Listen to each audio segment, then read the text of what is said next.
No, I am an Iowan myself. I was born here in Waterloo, Iowa. I'm a 7th generation Iowa. I descend from, my dad called us Iowans. My brother said, don't say that. No one will have any idea what you're talking about. Does anyone here know what an Iowan is? Yes, okay, all right, my brother was right. You may know my other brother. He was a TV weatherman here at WHO TV for a number of years, Gary Amble. Any of you remember Gary Amble? That's my brother. That's my brother. But thank you so much for that wonderful, warm welcome. And Ed, thank you for your leadership of this absolutely outstanding organization. Would you be willing to come to Minnesota and start one up there too? I think we need one. I come from a very different neighborhood up there, let me tell you. We've had such a great day today. My husband Marcus is with me today. My husband of 32 years. Marcus, if you could stand up.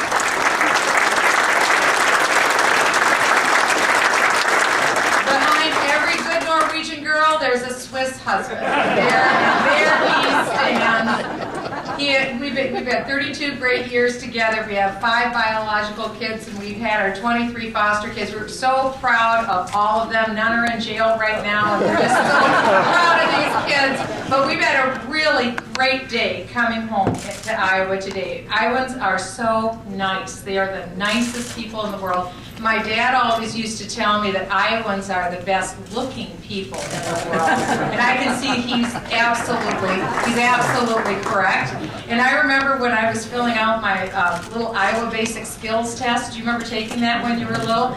In Cedar Falls, Iowa, at Valley Park Elementary, I remember taking our Iowa Basic Skills test. And we were always so proud because we were #1 in the nation. Iowa was always #1 in the nation. So here you are. Iowans are the nicest people. They're the best looking people. They're the smartest people. No wonder everybody wants to come to Iowa. You know, it should be no shock that a girl comes here. I know that there's been a lot of speculation, though, about why I'm coming here to Iowa today, and I don't want to keep you in suspense for one more minute, because it is with pride in my heart that I am here to announce tonight in Iowa. It's really good to be home.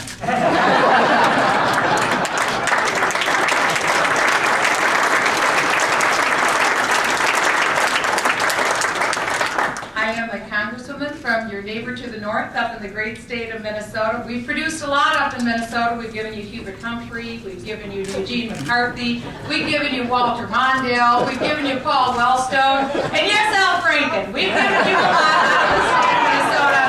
But we've also given you Post-it notes, and we've given you spam. So I kind of think it evens out a little bit there.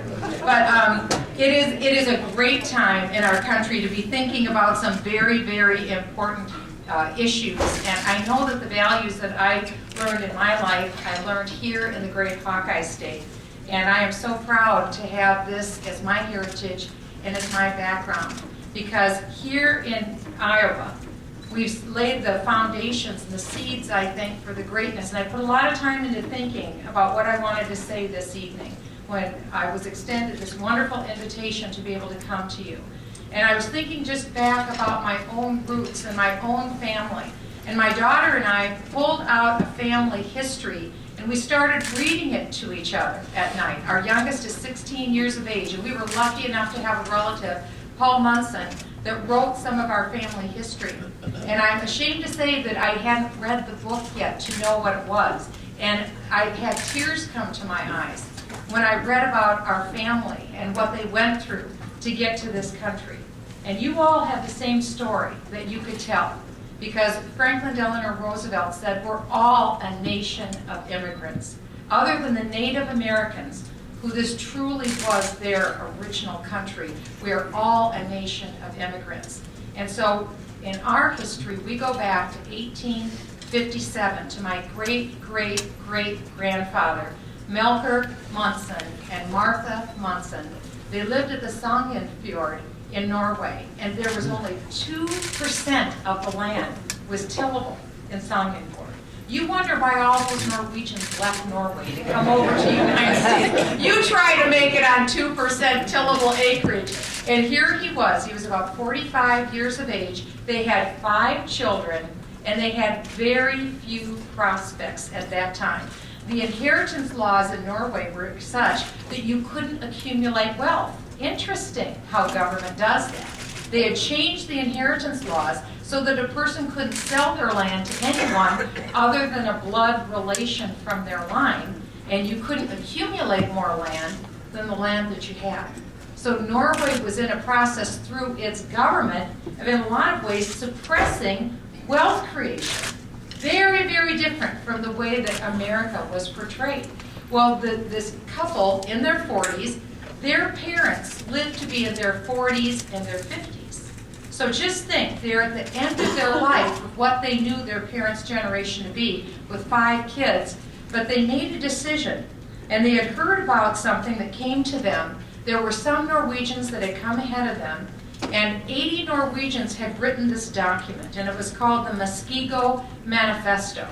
And you know, it would take a lot to induce somebody to leave their home, give up everything they had, sell everything they had, know that they would never again see the people that they loved, their friends, their neighbors, everyone that they would leave behind. They would never see them. And they literally sold it all and got on a ship with very small quarters, and they didn't have much to begin with, but they bought their tickets for each of themselves and their 5 kids, and they got on the ship. But what induced them was this document, the Muskego Manifesto, written by 80 Norwegians who had come to America, who wanted other Norwegians to come and join them. And this is what the document said. It said, "We live under a generous government in a fertile land, where freedom and equality prevail in civil and religious affairs. And without any special permission, we can enter almost any profession and make an honest living. This we consider more wonderful than riches." This we consider more wonderful than riches. To live in a country where you could choose to be anything that you wanted to be, where you had equality, where you had freedom, and fertile land.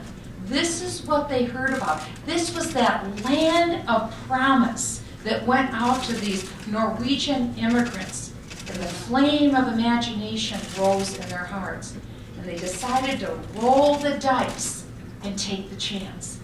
These were risk takers that came to the United States. The greatest wave of immigration were Irish. The second greatest wave were the Norwegians. And they came from all over. Some of you are Dutch, and some of you are German, and some of you are Italian.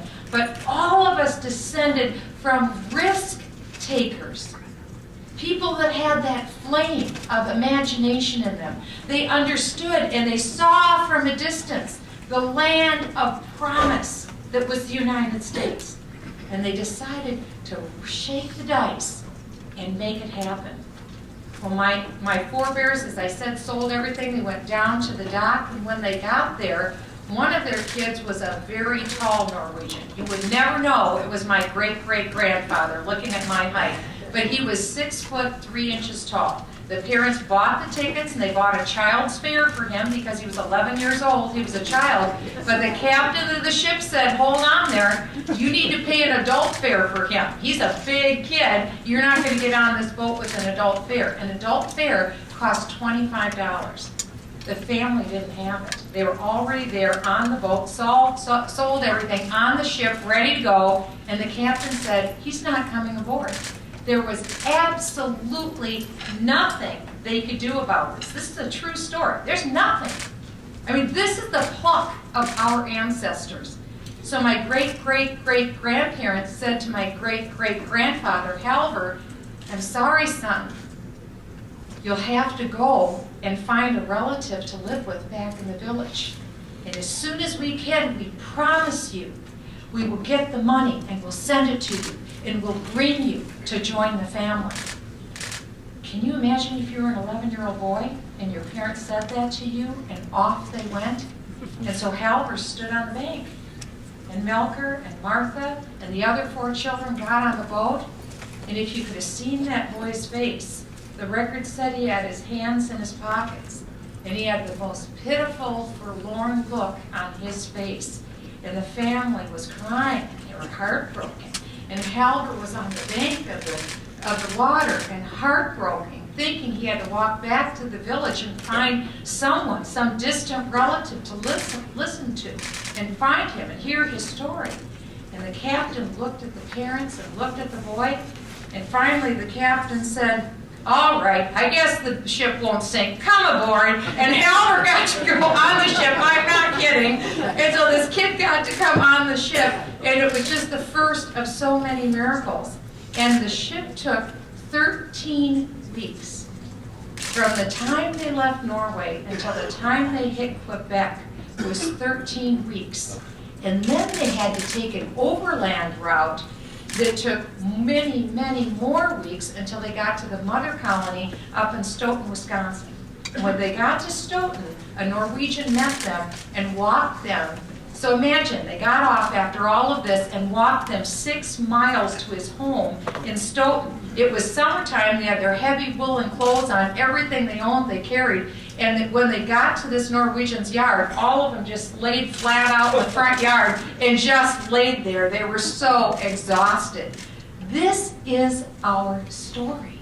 These are the people that came here for just a chance. The chance to write their ticket, the chance to come to this land of promise. When I think of these people and the greatness of these ordinary people, they're the most extraordinary people you could ever imagine. And so my relatives, they essentially built a watertight boat, and they put wheels on it. And so they got as far as DeSoto in Wisconsin, and they literally floated their wagon, and the cattle had to swim across the Mississippi River to get to Lansing. So they got to Lansing, Iowa, and they heard that there was free land in the Dakotas. So they went 300 miles on the wagon. No marked roads, just military trails at the time. They went through Fort Atkinson, Fort Dodge, Sioux City, got over to the Dakotas. They got there, and they had the worst snow and winter in 42 years once they got to the Dakotas, and they made their little dugout sod house. The next winter, or the next summer, they had the worst flood in 50 years. Their third year in America, they had the very worst drought that had ever been seen in the Dakotas. The fourth year, locusts came, ate everything they had. So all of a sudden they remembered, Iowa, that was the land of milk and honey. We're getting out of here. We're going back to Iowa. So they got in their wagon. Back they went through Sioux City, retraced their route. They got to Chickasaw County, if anyone knows where Chickasaw County is, up by New Hampton and Cresco and Luther College and up by that area. I guess Luther College wasn't there back then. That's where my mother went to college. That's where they went, and they planted their farm, and 7 generations of my family ever since were there. And Halvor, this young boy who got on the ship when he was 15 years of age, joined up with the Union Army and fought in the Civil War. And today, when I was at the Capitol here in Des Moines, I saw the beautiful mural of all of the Civil War soldiers who had gathered in front of the Capitol here in Des Moines. And in the family history, there's a recording that I just read of Halvor coming to the Capitol. And to see that picture today, he must have been there in that picture, just to see that painting. And so it struck me today when we saw that painting, that this, again, is our story of these beautiful people and the sacrifice that they brought to build up not just Iowa, but every state across the Union. Because as we look around and we see this magnificent hotel and this beautiful capital city of Des Moines, where there's one gleaming, shining new office building after another, one great industry after another, it's important that as we look at those buildings and admire those buildings, that we recall that it isn't ourselves that built them up.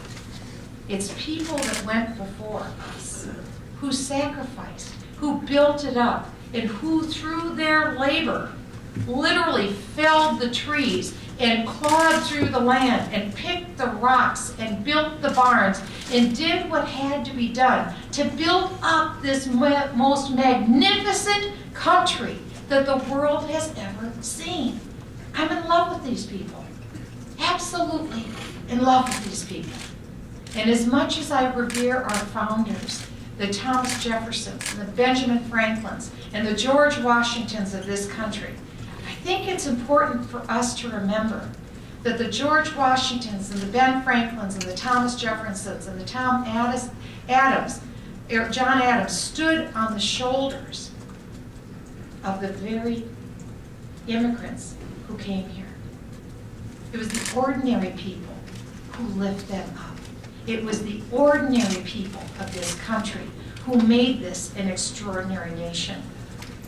It took a great leap of faith for these people to come here. And they were absolutely marvelous because they did not come here for the promise of a federal handout. They didn't come here for the promise of a welfare payment. They didn't come here for the promise and hope of socialized medicine. They came here for the promise of America. And they came here to live in this land of limitless opportunity. They came here for the chance to write their own ticket. And they came here to build a better life for me and for you. And we are the beneficiaries of their courage. And I am determined to do whatever I can to preserve the promise of America forward, not only for my kids, but for your kids and for the generation that's yet unborn. And that's why I am here tonight, because it is my firm belief that America is under greater attack now from a very different foe, but from a greater attack now than at any time. And it's a problem of our own making, because it's like a thundercloud of debt that is weighing upon our nation, that if we don't quickly turn the ship, the iceberg is straight in front of us. We can all see this iceberg, and we, like fools, are pointing the ship directly into it. But we can turn. We can turn. And it's us who can make that turn happen. Do you realize it's been 21 generations that America has survived? For 21 nations, we've passed the torch of liberty from one generation successfully to the next. And the question we need to ask ourselves tonight is this: will it end with us? Will we be that last generation? Will we be the first generation to fail to pass that torch of liberty? It doesn't seem like a very positive message, does it? But I have to ask you, will we be the ones for whom this great experiment in human liberty will end on our watch? Don't get me wrong, this nation will always exist as a piece of real estate. It will be here as Europe remains as a piece of real estate. But the question is, will we remain the leader in the world? Will we remain the indispensable nation in the world? And will we remain as the exceptional nation of the world? But the question before us that I think is even bigger is, will we become just one more ordinary nation? Just one more country between Albania and Zimbabwe on the roll of the United Nations General Assembly? I don't think so. And I know Iowans. I don't think you think so either. Or will we take action now to ensure that we remain the exceptional nation that our parents thought this country was? A covenant nation, like John Winthrop wrote, just as the Puritans were about to land in Massachusetts Bay, and like my grandparents and yours thought this would be. This story of my family was in my mind when I came to talk to you tonight, because I didn't come to give you just a speech about tax reform. I've got materials for you, materials to give you the context of how grave our financial situation truly is here in the United States at this point. And I'm not here just to revel in triumphs either, like the repeal that we had in the House this week of Obamacare, or the fact that we gained in three-fourths of a century, we haven't seen gains like we had in the House in this election. In fact, I didn't even come here tonight to give you a political speech, because this current crisis that we're in is far bigger than Democrats and Republicans. It's far bigger than an argument just about conservatives and about liberals. This is a much bigger discussion, because it's a single question now that hangs over our country. And it's a question that Abraham Lincoln raised 150 years ago, almost to this very night. when Abraham Lincoln asked if the liberties of our country would be preserved until the latest generation. And the question, quite frankly, is this: will America endure? And I don't say this melodramatically, and I don't say this to scare you or to say it lightly, because tonight I think the answer is in grave doubt. The issues of our daily discourse, things like the crushing deficit and bankrupting America and the size and scope of government, weakening of our national security, those are elements of this momentous question. And it's raised, not raised, unfortunately, in the halls of Congress or in Washington, D.C., or even in the pages of the mainstream media. It doesn't fit the narrative of the political class, but it's the question, I think, that I hear when I'm out in the streets talking to people. And I think this is a question that animates Iowans and Minnesotans and people across the country. Politicians aren't talking about it, but people are talking about this question. Because long before we ever became a republic, indeed the moment, I think, before the first settlers arrived, this unique idea was forged in this covenant called the Mayflower Compact, articulated by John Winthrop, as I had said. It was the compelling moral commandment that was imposed by this covenant on ourselves as the people. It was adopted and honored by every succeeding wave of immigrants, every succeeding wave of their children, and it was the obligation of each generation to the next to bequeath to their posterity the inheritance of a greater America than they had known. And I ask this question wherever I go across the country. I will ask people, do you live better than what your parents lived? Is your standard of living better? I'd ask you that tonight. In this room is Iowans. Is your standard of living better than that of your parents? Is it? And so then I ask you, what is your opinion about your children? Do you believe that your children's standard of living will be as high as the one that you enjoy right now? How many of you believe that? And this is the answer that I get.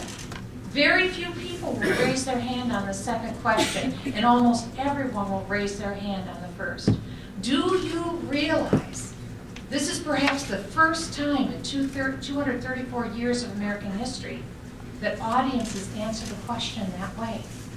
That's why I say there is doubt in the minds of Americans that we will continue as this great, exceptional nation. In his first major address, Abraham Lincoln gave this expression when he said, "The latest generation that fate shall permit the world to know. We have a task of gratitude to our fathers, justice to ourselves, duty to posterity, and love for mankind in general. And that requires us faithfully to perform. For 21 generations in America, we've listened to Lincoln's words. We have faithfully performed to the next generation." And our ancestors, when they arrived on these shores, just think of it, they spoke different languages. They had different cultures, different backgrounds, different traditions, but unbelievably, they all bound themselves back to this tradition, this covenant that was contained in the Mayflower Compact. This covenant that we republished in the Declaration of Independence. How unique in all of the world that one nation that was the resting point from people groups all across the world. It didn't matter the color of their skin. It didn't matter their language. It didn't matter their economic status. It didn't matter whether they descended from nobility or whether they were of a higher class or a lower class. It made no difference. Once you got here, we were all the same. Isn't that remarkable? It is absolutely remarkable. And out of that, e pluribus unum, out of that, out of many, one. That is the greatness and essence of this nation. And we know we weren't perfect. We know there was slavery that was still tolerated when the nation began. We know that was an evil. And it was a scourge and a blot and a stain upon our history. But we also know that the very founders that wrote those documents worked tirelessly until slavery was no more in the United States. And I think it is high time that we recognize the contribution of our forebears who worked tirelessly. Men like John Quincy Adams, who would not rest until slavery was extinguished in the country. And we have them to thank for that. And so instead of continually going back and looking at the weaknesses and the stains of America, let's look instead at the greatness of America. And because we were a self-correcting country. When you look at the United States dollar bill, when you look at just the simple dollar bill and you see the pyramid on the back of that dollar bill, the top of the pyramid is removed and the all-seeing eye of God is above that pyramid. And you often wonder, well, why wasn't the capstone put on that pyramid? It was symbolic. It's because the founders saw that the history of the nation was not yet written. That was up to us. We were still continuing and perfecting because this was a self-correcting country. And so I come here tonight again to remind us that you are that self-correcting country and you are the most important part of what's about to happen in the United States. We took a great leap forward, I believe, in this election in 2010. A great correcting step against the temptation in Washington, D.C. for a big overriding centralized government. We saw the passage of socialized medicine. We saw the purchase of private industries. Did you ever think in your lifetime that you would see the federal government purchase the largest car companies in the United States, GM and Chrysler? Did you ever think in your lifetime you would see the United States purchase the largest banks in America, Bank of America, Citibank, or to see America purchase the largest secondary home mortgage companies in America, Fannie Mae, Freddie Mac? Today, the United States owns over 50% of all private home mortgages. Your government owns them. Your government now completely runs the student loan industry. And they took over socialized medicine. And President Obama recently signed an executive order so that he would now start implementing cap and trade, a national energy tax. This is stunning, stunning what has occurred in just 2 years' time. But remember, we're Americans. Remember who we descend from. Remember the greatness that belongs to all of you, because you are that self-correcting power. And we saw something very remarkable happen in this last election. And now it's up to you to make sure we see something remarkable happen in the 2012 election. Well, equality was what they came here to be about, and equality was the most important thing that they wanted. And our generation, I think, faces that starkest of all questions, because the failure to honorably convey the rightful inheritance to America will be no less a threat and require no less a response from all of us, because the answer is not with our political figures. I want you to know that. That's what Lincoln told us. It is not with our political figures. It's with each one of you here in this room. And time is running out. If you look at the debt that has been accumulated, from the time George Washington took the presidency on his very first day until the day George W. Bush left as President of the United States, all 43 presidents, if you take all of the debt combined of all those 43 presidents, do you know that all of that debt is less than the debt that was accumulated by Barack Obama in just 1 year? That is the level of debt and spending that we have engaged in. So this isn't hyperbole. This is facts behind it. And in the second year of his presidency, we saw a debt level almost equal to that. In fact, it's even more. On the books, it says 1.29 trillion in debt. It was 1.4 trillion the first year of Barack Obama's presidency, but that doesn't include 200 billion that was spent on Freddie and Fannie. And so it is startling, this debt. Our youngest daughter is 16 years old. By the time she reaches the age of majority, we will have seen Social Security running in the red for years. Last year was the first time Social Security began spending more money than what it was taking in. That happened 6 years ahead of time. We have an IOU account for the Social Security Trust Fund. Many of you may be aware or may not be aware that in the Social Security Trust Fund, there's no dollars in a vault in Washington, D.C. to pay out the Social Security checks. It is filled with IOUs. Why? Because Congress took all of that money out and they've spent it all. The only thing that we have are IOUs in the Social Security Trust account. What are those IOUs made up of? Our labor. That's what the government has to cash, our labor, in order to pay those checks. And so very shortly, we will have the specter of having to increase, most likely, out of our paychecks, the amount that government is taking out of Social Security if we want to continue putting out checks at the same level. They consider at the same time, Medicare is scheduled, according to the government, to go flat broke by 2017. That's 6 years from now. So 6 years from now, Medicare is scheduled to be flat broke. Social Security is already running in the red. And we are running deficits in excess of $1 trillion every year. We're already at the point where we're at about 60% debt to GDP ratio. And Greece was at 90% when they had riots in the street. And we will be there by 2020. I didn't come here just to depress you on a Friday night, especially when there's a snowstorm. That is not why I came. But I came to lay context for you, so that you'll know that this is a very serious situation that we're looking at.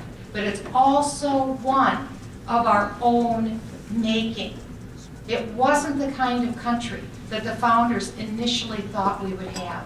They didn't see that we would be a nation that would be filled completely with an entitlement mentality. They saw that this would be a nation of freedom, free enterprise, individual personal responsibility. And now it's something that has changed so much more. Well, Abraham Lincoln, with the sesquicentennial, had spoken to us as well that when he left, when he was leaving Springfield, he said that he was an accidental instrument, a temporary instrument called to serve for a limited time. But he said he wanted to appeal to us to bear in mind that it is with you that the decisions lie. Not with politicians, not with presidents, not with office seekers, but with you.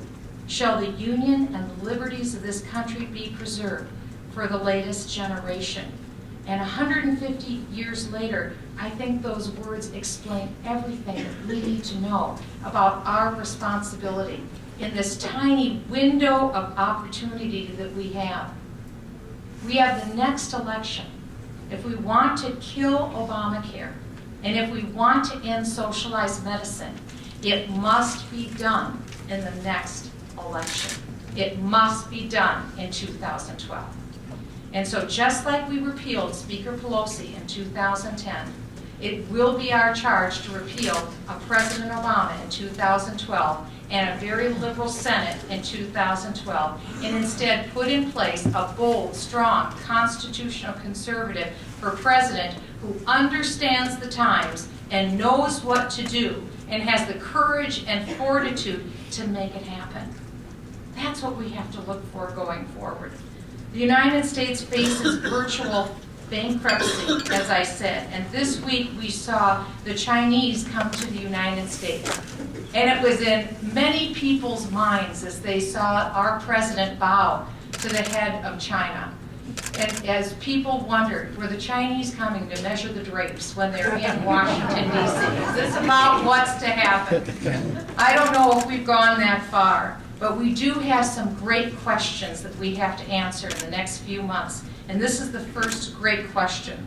Is America to continue to be an exceptional nation? I know we're an exceptional nation. And I think you also know that we're an exceptional nation. Or will we be, as some advocate, an ordinary nation like every other? Will we remain an indispensable nation for good that we've been for more than a century as the beacon of exceptionalism to the world?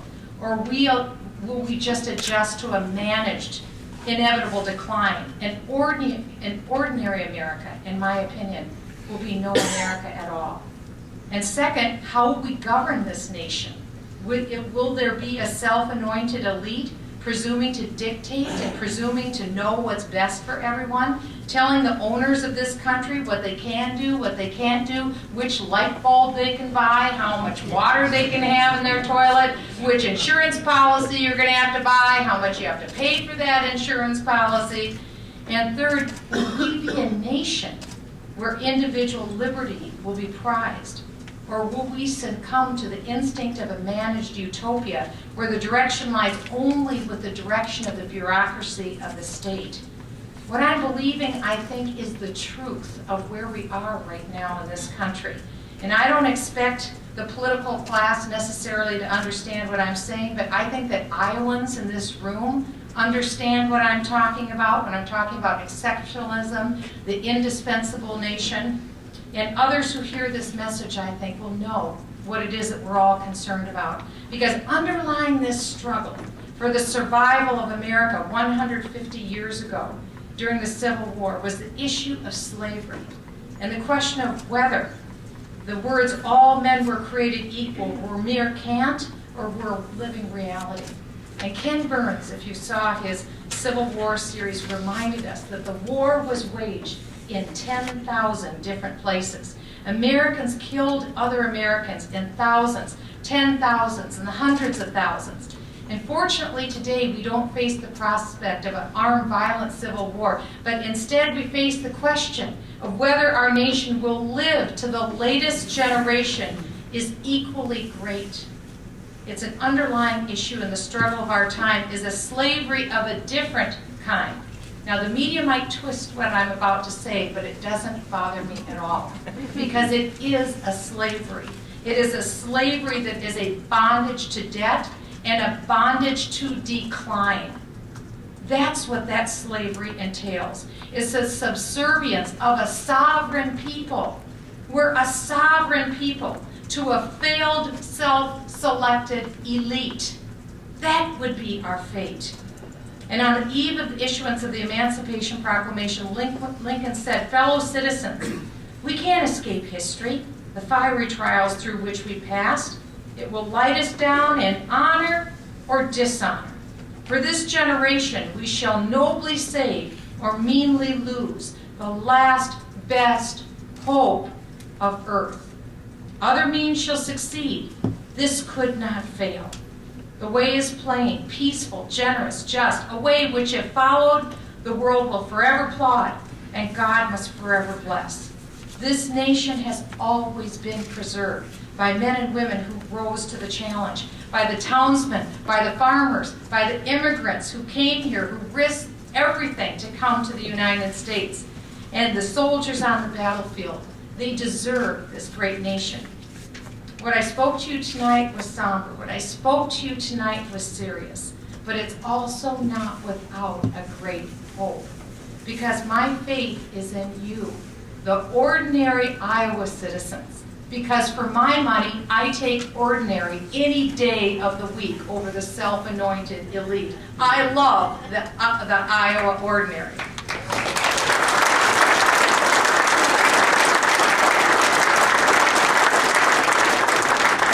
And what we've seen in recent months has been nothing more than extraordinary, whether it's from the Tea Party, for other groups, the 9/12, Iowans for tax relief. You have mobilized yourselves. You've summoned something deep inside that we have not seen in modern times. I don't know if you realize this. This is absolutely unique. This was no coordinating action like Speaker Nancy Pelosi said this was AstroTurf and this was all coordinated. This was not coordinated by some central elite.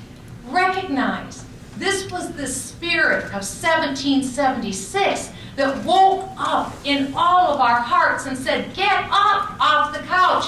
Do something. Don't let this great nation go down. Now is the time to come out. And you saw what happened right here here in Iowa, winning your governor's seat, winning your Iowa House seat back, ousting 3 Supreme Court justices.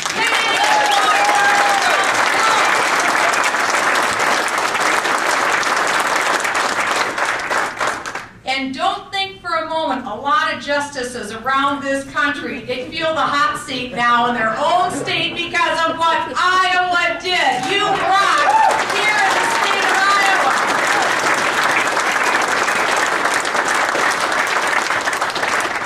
It is proof what you did. That the spirit of 1776, this wonderful early Iowa pioneer spirit, still lives in this state. And why shouldn't it? Because the blood of these incredible people still flows in our veins. These people that we descend from, these generations who created and built and sustained our country. I believe as great as a task as we have before us in this country, if we once again rely on ourselves before an almighty, holy God, and if we arouse ourselves, if we educate ourselves, if we stand forward to lead, if we fall on our knees and cry out to that most munificent, beneficent Creator, that we can, in our own time, reignite, rejuvenate, reclaim the purpose and greatness of the United States of America, because it is in your hands, this first precinct in the 2012 race. It is in your hands, Iowans, that this question will be decided. And don't forget, like Lincoln said, it isn't all the politicians that are going to come through here. It isn't all the office seekers coming through here who will decide whether America will go on as the exceptional, indispensable nation. It will be Iowans that make that decision. You will be the ones to decide. And that's why I'm so excited, because I feel like I know you, because I was born here. I was raised here. These are my values. I feel like we understand each other. And I trust you with that decision. But I also charge you with that decision today, because you must remember it is your decision going forward in the next 24 months, and you must answer these questions about what kind of a country we can have, because we can't look to short-term interests. This is too big, and we cannot fail. This is too important. It's now our time. Even the French figured this out, after all. We had been a country for 100 years, and they struck the Statue of Liberty, and Lady Liberty held the torch. They put it in New York Harbor. Even the French figured out we were the torch of the world that lit the way for the future of exceptionalism and greatness. We can do it again.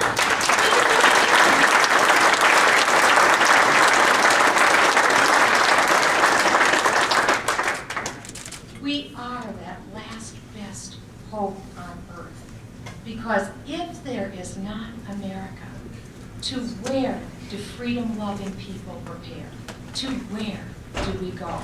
This is it, and Iowa has it all. So thank you for letting me come tonight. It was a thrill, it was an honor, and I trust you with